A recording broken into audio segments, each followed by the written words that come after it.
Dear friends, welcome to Glimpses of World History by the legendary architect of modern India, Pandit Jawaharlal Nehru.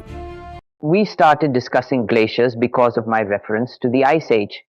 We can say that glaciers came down to Central Europe and to England because we can still find the peculiar marks of glaciers in these countries.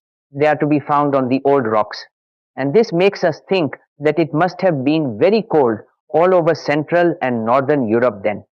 Later it became warmer and the glaciers gradually shrank.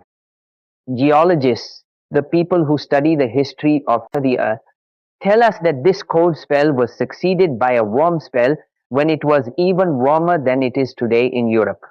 Owing to this warmth, dense forests grew up in Europe. The Aryans in their wanderings reached Central Europe also. They do not appear to have done anything very remarkable there at this period, so we can for the moment ignore them. The civilized peoples of Greece and the Mediterranean probably looked upon these people of Central and Northern Europe as barbarians.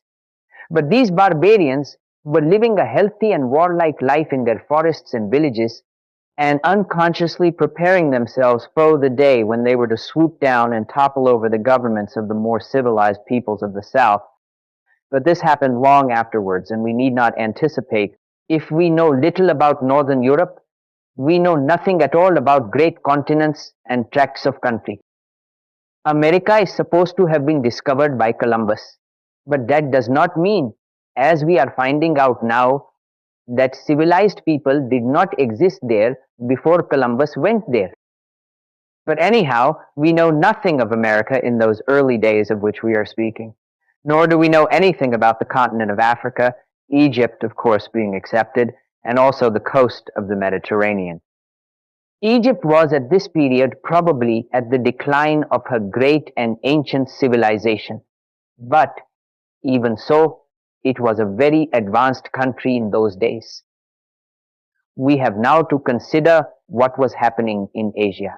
Here, as you know, there were three centers of ancient civilization: the Mesopotamian, the Indian, and the Chinese.